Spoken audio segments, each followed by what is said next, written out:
Hey everyone, in this video you will learn about different cultures in education around the world. And to do that, I have invited two educators. One of them is from China and another one is from Brazil. So it's going to be really interesting. Stick with us to the end of this video to learn about how different countries differ in terms of educational culture.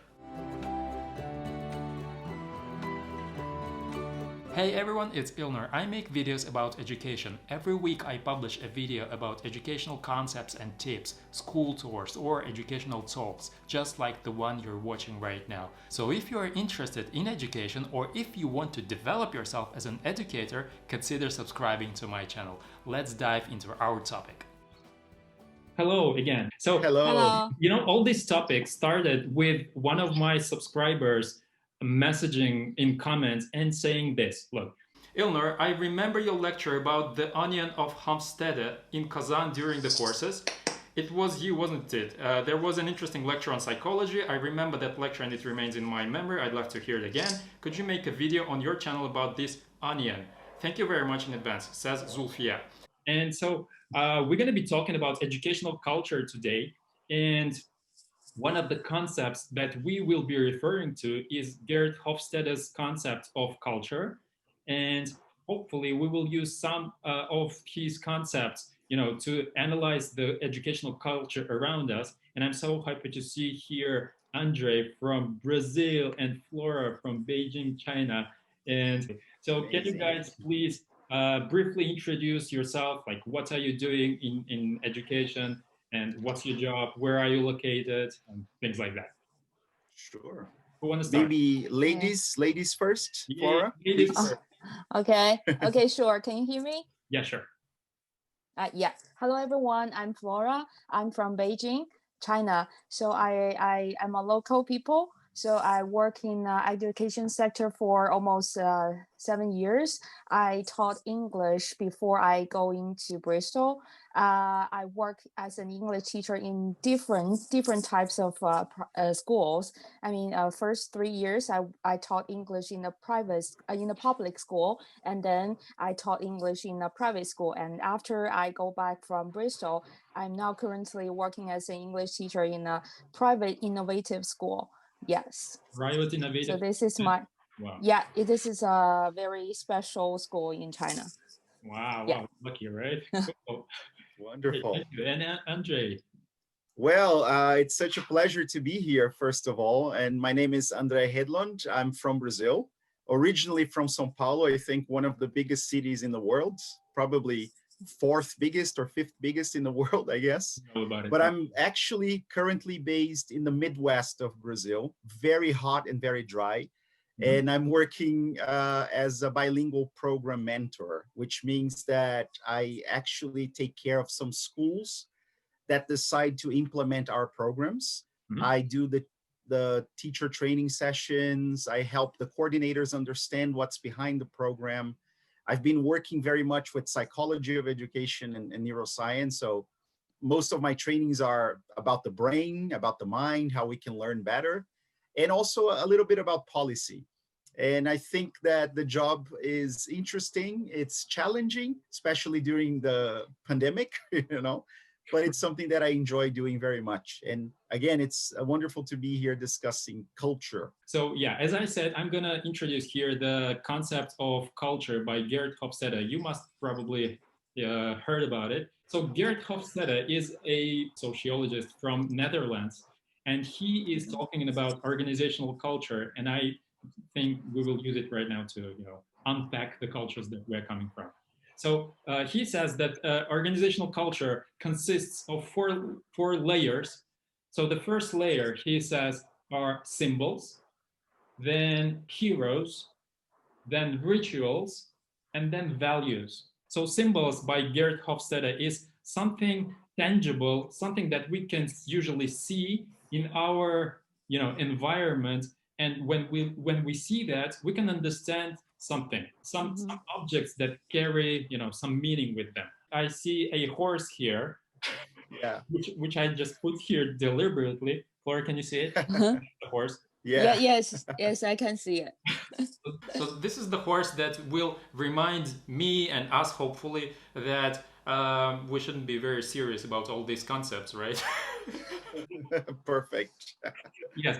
So I'd like to ask you guys about what you have in your educational environment, like some material, tangible object, maybe colors, maybe, something in the interiors that you meet every day, something that speaks about the culture that you are, living in. So what do you have tangible in your That's culture?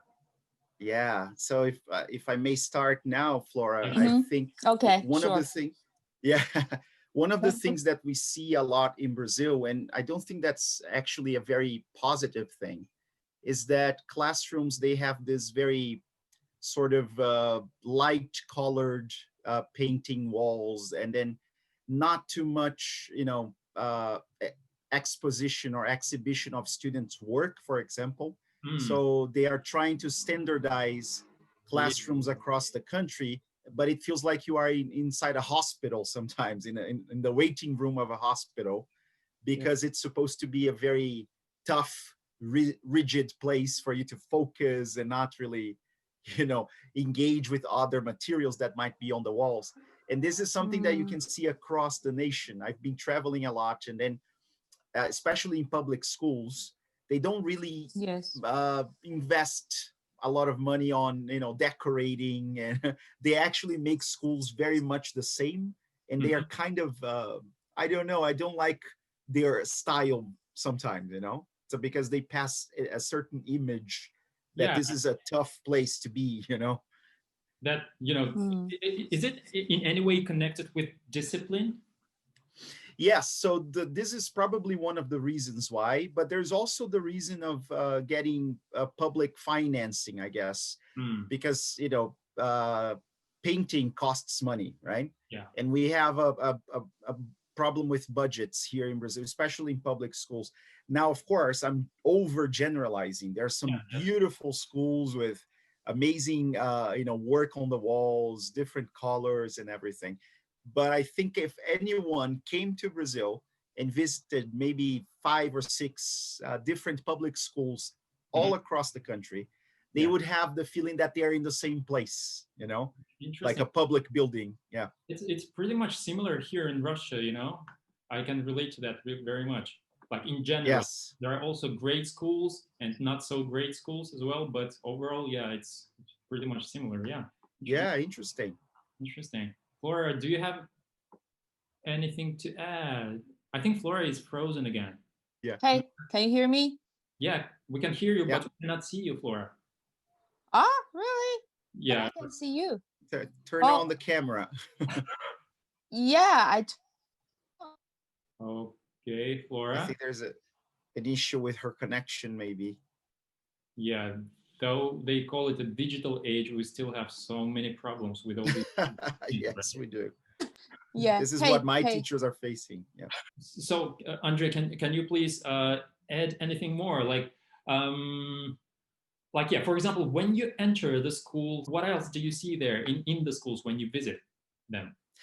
Yeah, so schools here in Brazil, because Brazil has some social issues, they are very much they have this idea of security that you can find in most buildings. So you normally have a doorman, Uh-huh. uh, security guard, maybe more than one, and they're very large buildings sometimes, Hmm. especially when we talk about public schools. And then at the very entrance, when you're about to enter the school, you might have some sort of system, like a ratchet that needs to allow you to enter through a Yeah, card or something like the that. And stay. that's actually, yeah, yeah, Interesting.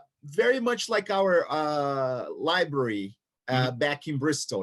So you have to Yeah, yeah. to slide the card and then go through, but that's normally for private schools. Mhm. And then when you look at public schools, they don't really have a very good security system in Mm. terms of who is going in and out of the school.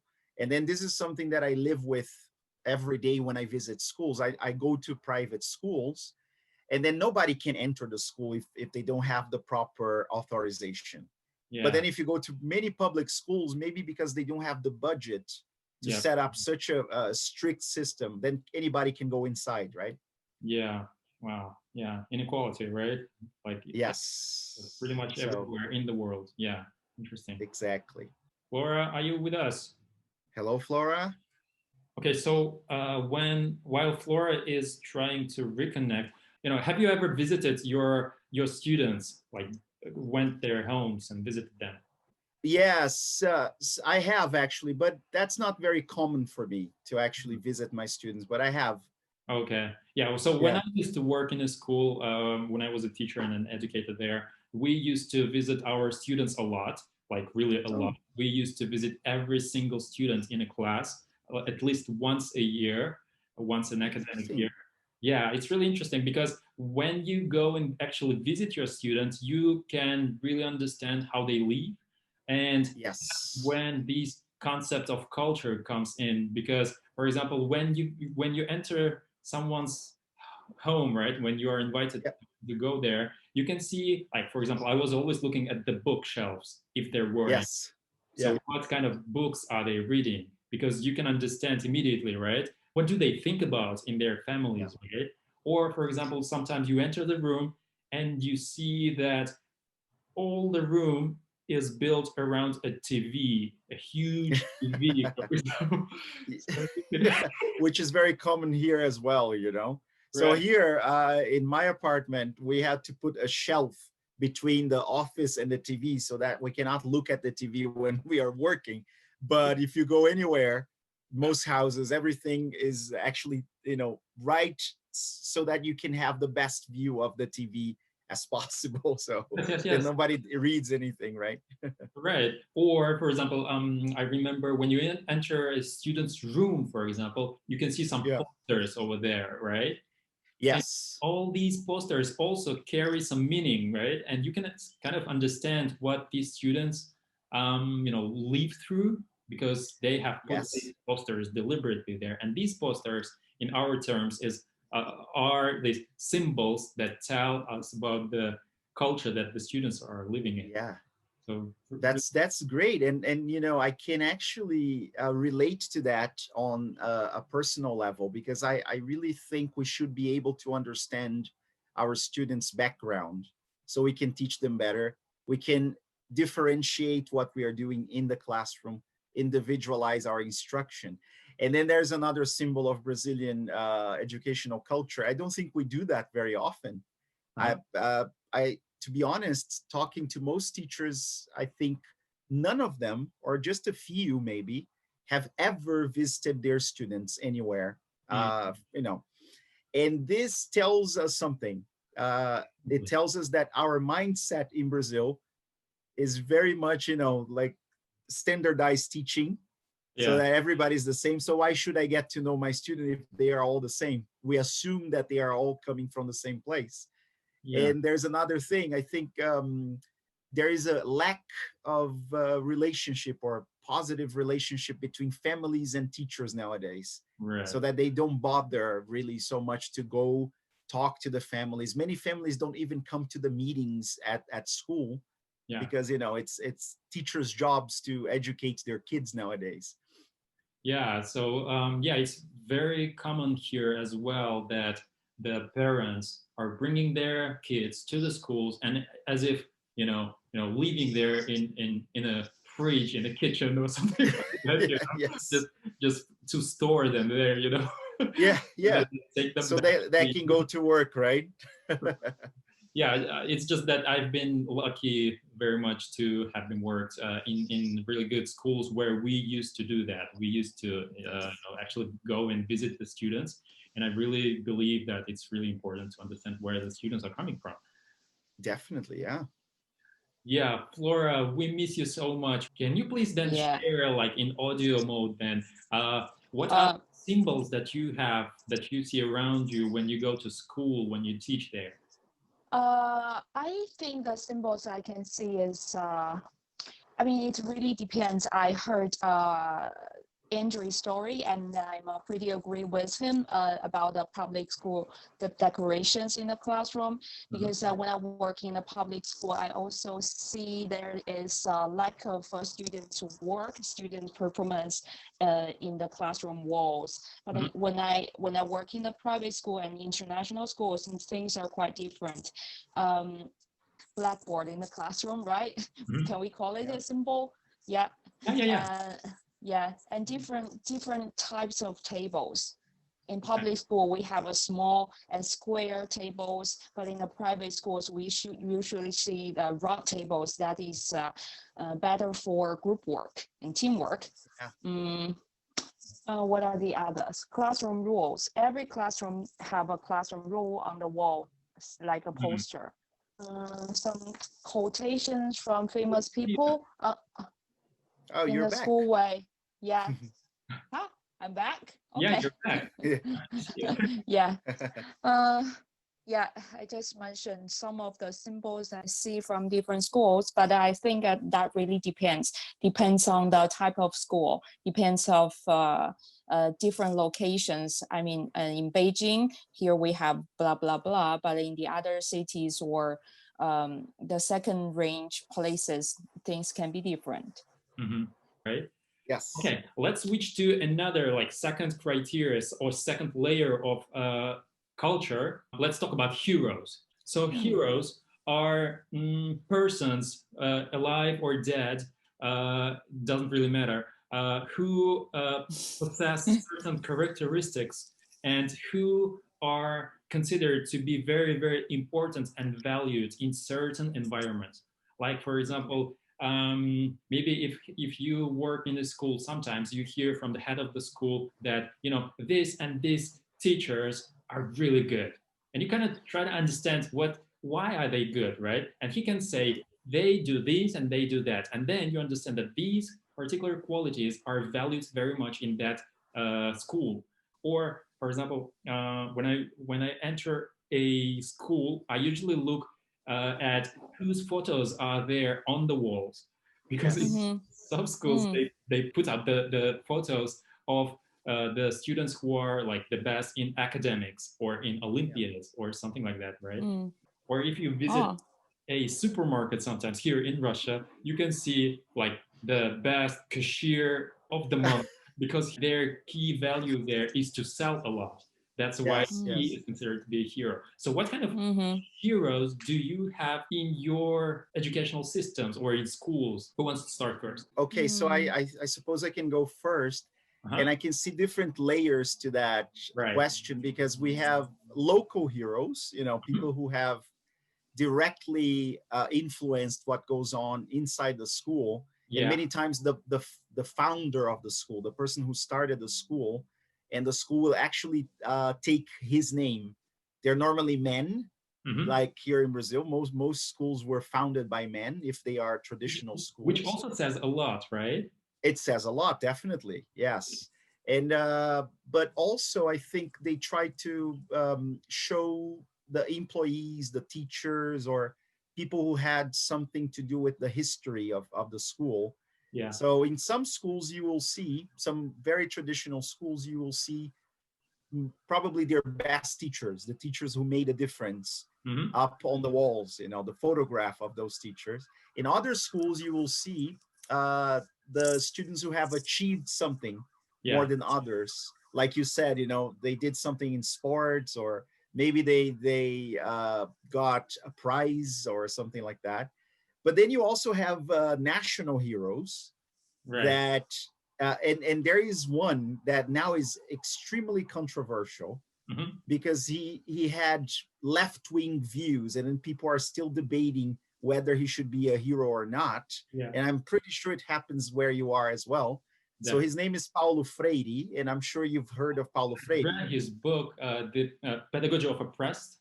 Exactly, The Pedagogy of the Oppressed. And to me personally, he is a national hero, because he was the one who said that we have to use the pupils' own reality so that we can reach and teach them, and that we come from an oppressive system that is a top-down sort of educational system, that you have to learn very much based on what Europe set as a standard for us, right? But then it didn't work very well for people who worked in the countryside of Brazil because, they have a completely different reality. And Yes. he was personally responsible for one of the biggest, most successful literacy programs for people who came from the countryside, people who didn't have anything. But then many people today hate the image of this man because he was a left wing and he mentioned Marx in his books and everything. So nowadays the government is against this man and they want him not to be the patron of education anymore. So it's very hard for you even to have a conversation about Paulo Freire nowadays, because you never know if people will love it or attack you, right? So, so you have those layers to heroes, I believe. Yeah. We can also go down by one layer, like on a classroom level, because you might probably have seen different classes. Like in one class, the students may have someone who has like good sense of humor as a hero, and in other classroom, like someone who is physically strong or someone who is academically strong is a hero, right? And when you kind of understand that they have different heroes in a class as a whole, so you can understand that the values of that particular class are like that. So Flora, can you also add up to I have a same opinion. When I was working in a public school, usually we can see the teacher's portrait on the wall. Like we have the teacher star of the year. Usually you can see teacher star of the year on the wall, and the principal want everyone to learn from him or her. And as you said, in the classroom, that is quite different. In public schools, we can see that a homeroom teacher would like to show maybe the top 5 academic students on the wall. So, but when I work in a private school, I seldom see homeroom teachers just put up the top students. I mean, who is good at learning something on the wall. I think the homeroom teacher just want to show every student deserves something. I mean, they will just put up every student picture on the wall and then comment on them. Maybe they have different characteristics, just give them more confidence. That is what I see the difference. Interesting. Is there such thing in China that the students might have heroes from other countries? I don't know, maybe some sports stars or... Rarely see, but we have taught some heroes in the English classes, but seldom put them on the wall. Yes. The thing about heroes is that we don't necessarily put them on the walls, but we sometimes just bear in our minds this idea that this guy or this woman or someone is someone to be a role model. I think we cherish the Chinese heroes more than the Western heroes. That's really interesting. That's really interesting. For example, because here in Russia, there is this common thing that people look outside the country a lot and kind of try to find the heroes elsewhere. We love the Western world here a lot and see people like Elon Musk or Steve Jobs or like that. And when very similar to here. When you discuss these things with the students as well, you can also understand what they actually value, right? Success, being able to create something and so on. So this kind of thing. And this actually gave me something to reflect on. You were talking about Hofstede, right? And I think that he also talked about different levels of culture in terms of collectivism and individualism. Yeah, he did. And if you think about it, maybe our countries, Russia and Brazil, they are more on the individualistic side of the spectrum. I feel like that more than China anyway. So China is more collectivist, right? And so they value their own heroes, the people who have done things inside the country more than we do. Maybe there is a correlation. Here in Brazil, I think we look outside very much.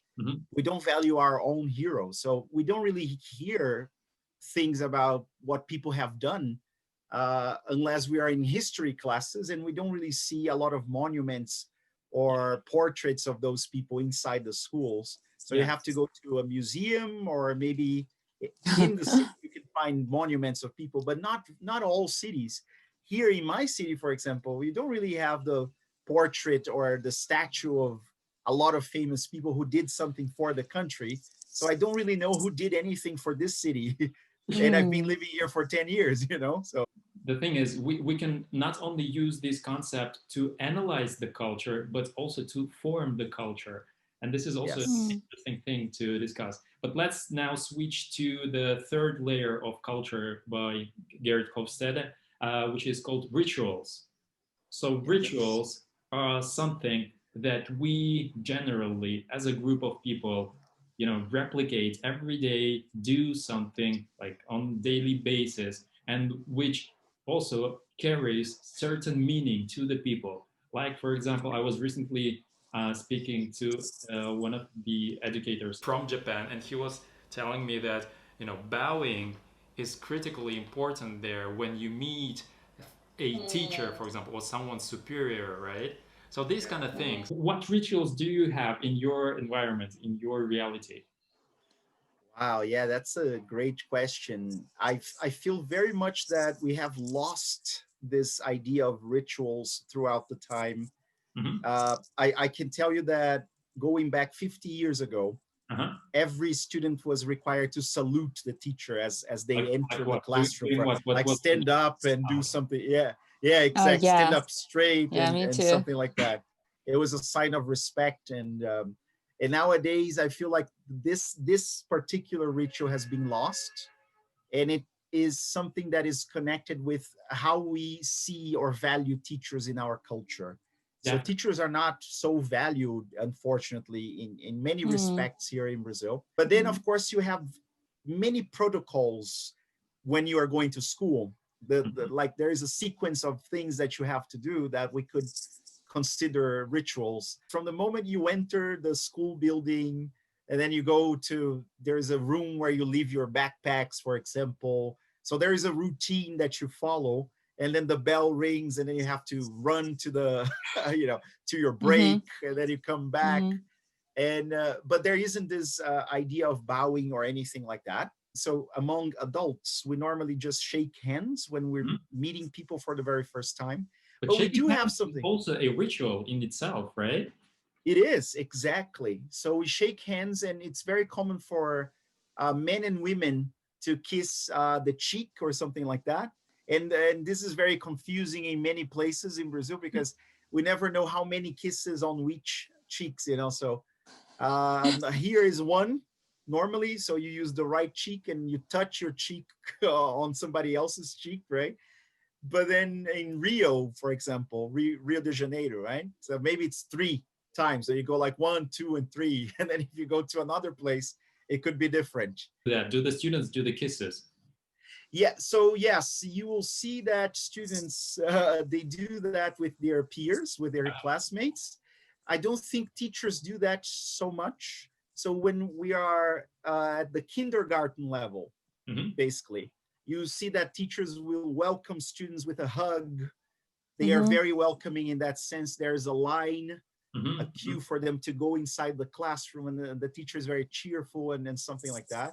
Yeah. But then I think there is a certain age that they don't really touch each other anymore.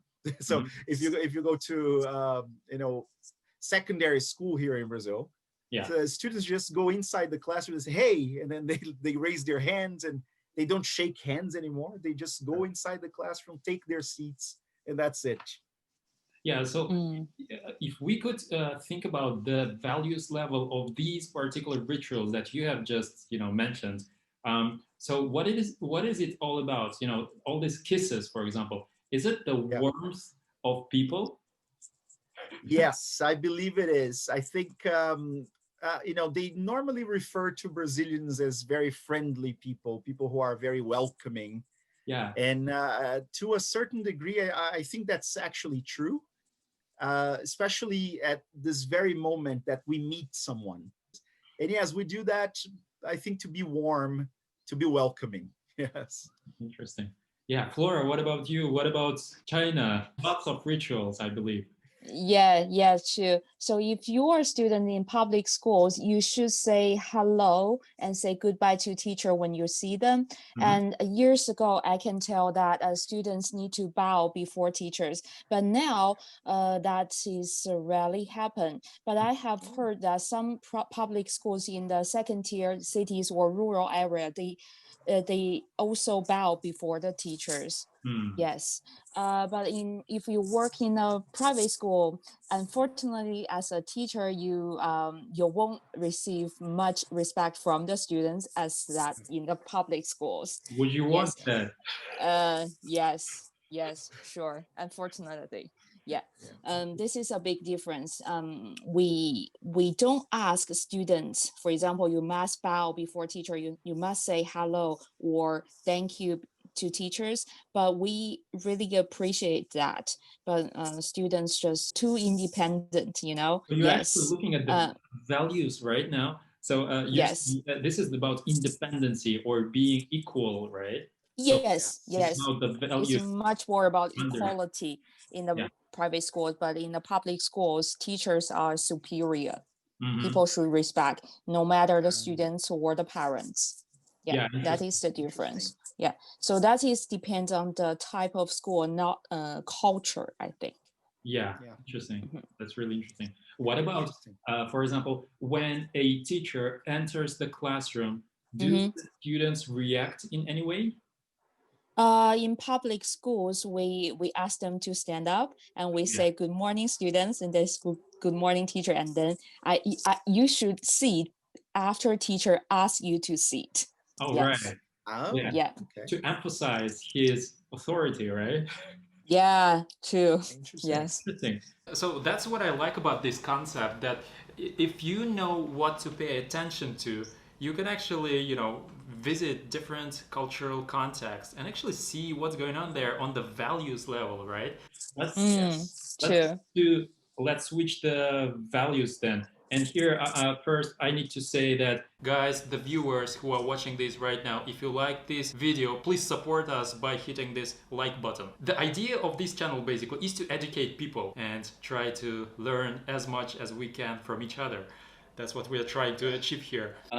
Let's speak about the values layer. We can see values like, obedience sometimes, right? Or maybe like Hmm. family values. Or Yes. sometimes, for example, when we educate our students, we can emphasize the role of money a lot, right?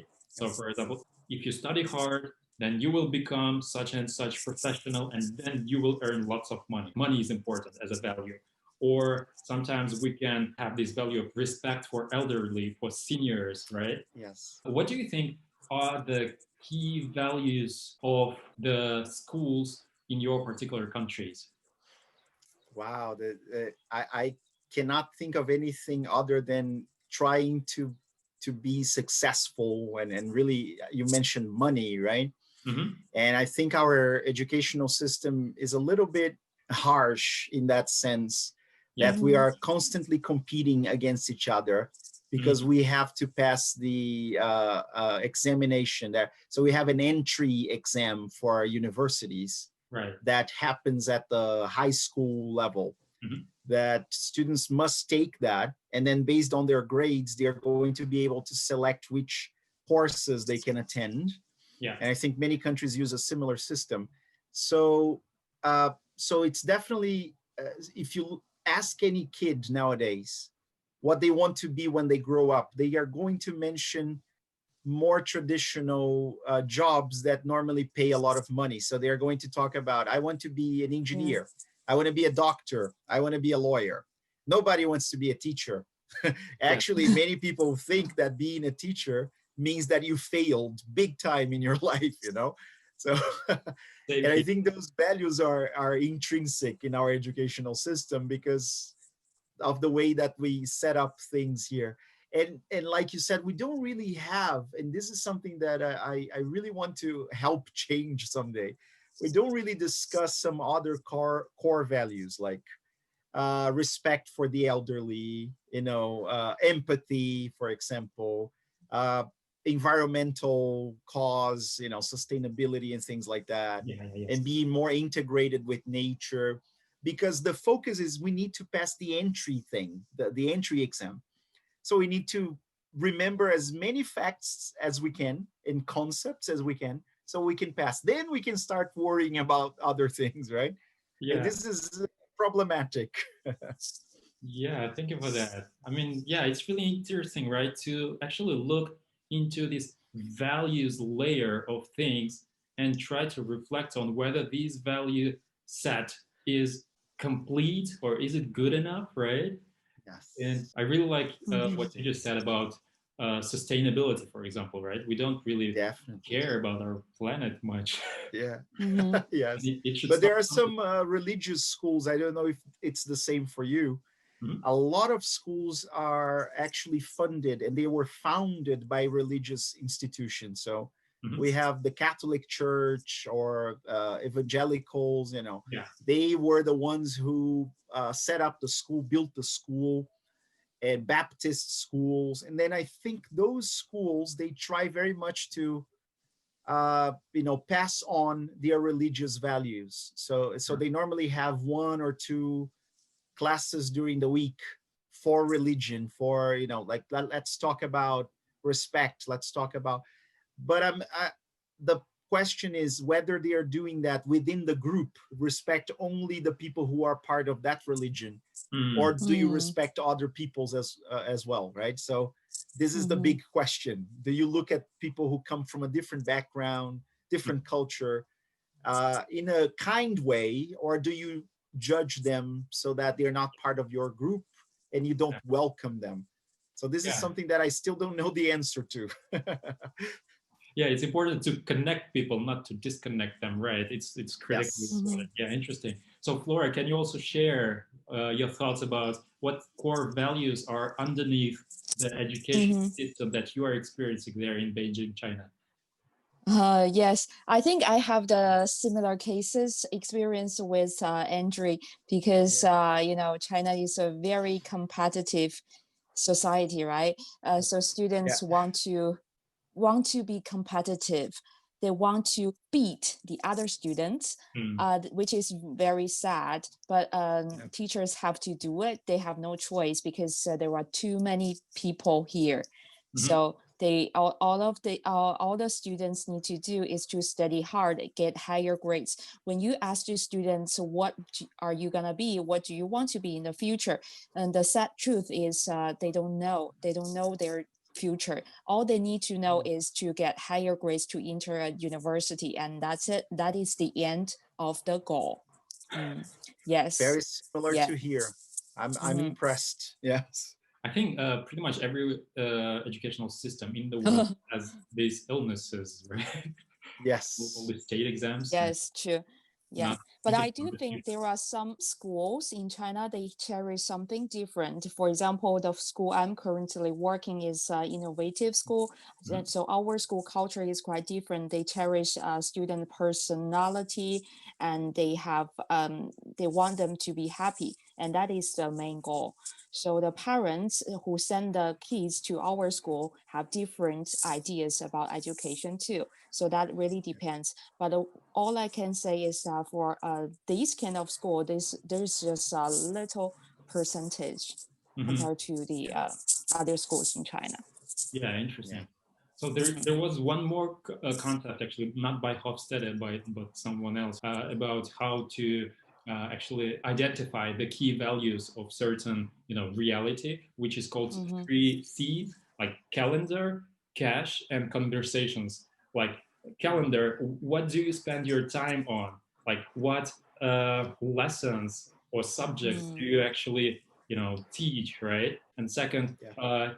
cash, what do you actually spend your resources on, right? For example, Sure. every educational system has certain amounts of money, and Yeah. they spend this money in certain way, right? So do they send it to the teachers, or to make some great interiors for the schools, and or Yes. something like that? This says a lot about the values, right? And the Most third definitely. is the conversations. What do people talk about a lot, right? Like Yeah. teachers, what do they talk about? Or students, what do they talk about? Or we, Yeah. what do we talk about, right? So this Mhm. And you know, there's a great example. So if you think in terms of calendar and cash, uh-huh. I think we are basically teaching the same old contents for decades now. I mean, a lot of things haven't really changed in physics and chemistry and biology. So we Mhm. don't really change. We haven't, if I got a book from 20 or 30 years ago, Yeah. biology, for example, I would see basically the same contents, Mm. Mm. even though we have made some progress in scientific terms. And if you look at the cash level, I think nowadays they are investing, private schools normally are investing a lot of money into like bringing educational technology Mhm. inside the schools, but they're not spending a lot of money on teacher training, for example. So teachers Yeah. don't really know how to use the technologies. But then it's nice to advertise. If you come to our school, you have an interactive whiteboard, or you have, But no but one then knows maybe how to use them. nobody knows how to use it very well, right? So Right. yeah. Interesting. Yes.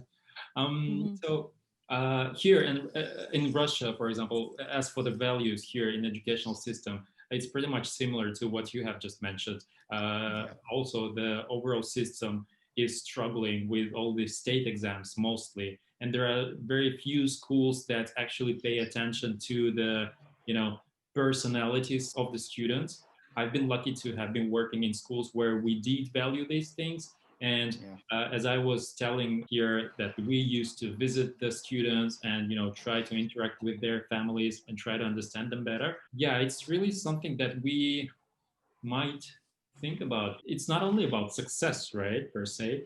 It's about how we actually Yeah. treat each other and how we treat our planet and families Definitely. and elderly. Right, interesting. Just for our viewers, I'd like to say that these concepts of onion of culture by Gerd Hofstede, I think is really important and interesting to learn, because the more you practice it, the more it actually gets kind of wired into your brain, so that Yes. when you enter a certain school, I can immediately see everything that's going on there. I can see the symbols, I can see the rituals. You can kind of read them very quickly, and this really helps. But let's come to the last section of our discussion, which is not only analyzing the culture but also forming the culture.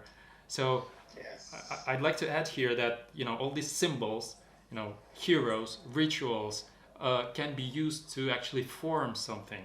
You can actually put up a picture, a photograph of someone as a hero to your classroom, and this will be a good reason for you to talk about this certain person there, right? Maybe you have some great ideas how in your particular reality, in your countries, what could be done to maybe tweak things just a little bit. Yes. I mean, going back to the hero level, you can see very clearly that there's a part of our population that wants to get rid of that hero, the national hero Paulo Freire, because of the ideas that he represented. Mhm. And I think that has to do with forming culture. So what they want is that the new generations don't know so much about Paulo Freire, or if they do know, they have a very negative view of the things that he has done, so that they don't discuss those ideas anymore. And Mhm. then it's going to be exactly as he had anticipated. Like if you don't allow children and students in general to discuss certain things, to be more autonomous, independent, then they are going to be trapped in a bubble. They will not converse with one another and things like that. So I think the way we are doing things in Brazil, how we are educating people, is actually forming not very good citizens to the country, Mm. because we're basically promoting a lot of competition in the classrooms, Mhm. because like Flora mentioned, the end goal of education is to pass a test. Yeah. And we are not discussing people who have come up with very modern ideas of education pedagogy, like Paulo Freire, for example. We're not discussing as much as we should, and he's a national treasure for many people, but he's also a villain to many other people, right? And we are not really welcoming more student-centered approaches or things like that. So it's all about sitting your butt down like a desk, listening to the teacher, trying to absorb as much as you can. And then I think that has an effect on our culture. The new generations, they are not going to be empathetic. They are not going to be kind to one another because they are competing all the time. Yeah. They are not going to be ethical because all that matters is getting the best grades. So whatever they can do to do it is valid.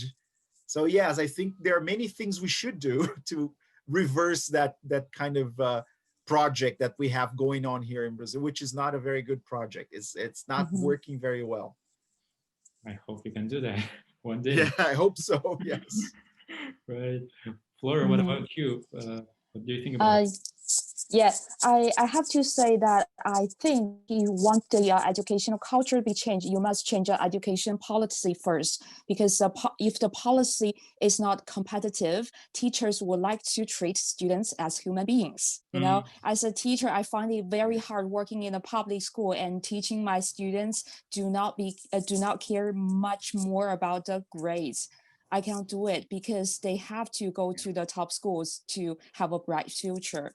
So that is what I want to say first. So if the policy can be changed first, I think there are plenty of things that we can that needs to be done.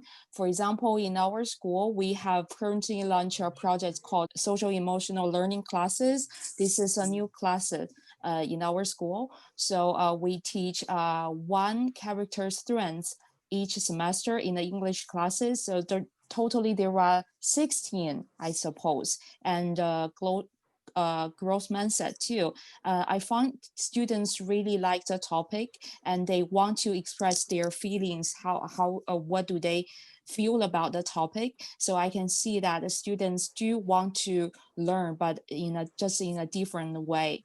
So that is what I feel most. And also we have to change the teacher's concept. How does the teacher think about a good lesson is? So in the public schools, we think the good lesson is teacher-centered. The teacher just present your topic in different ways to get a student's attention. But when I am working in a private school, I think the concept is wrong. I can say it's wrong, but it's totally different. In the private schools, the classroom is a student-centered learning environment. That is the main difference for the teacher. So I think the teacher training is also important. Yes. Wow, Yes. you touched on so interesting things like policy making. Yeah, really interesting. Yeah. Because sometimes it's really difficult to stand against the policies that you can that you have. Yes. Everybody thinks it's wrong, but we can't change it. Yeah. Yes. Interesting.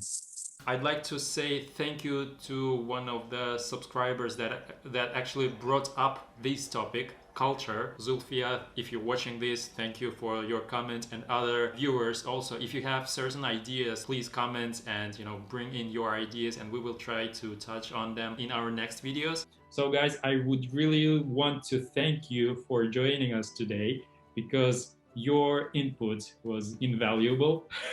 If we go back to Gerd Hofstede's values, right? Your input was invaluable. Right. Great. We can say goodbye to our viewers as well. Goodbye, our viewers. See you in our next Bye-bye, everyone. video. Bye-bye. Excellent.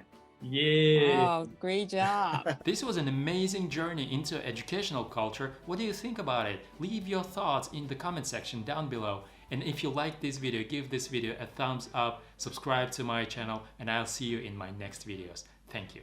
Bye.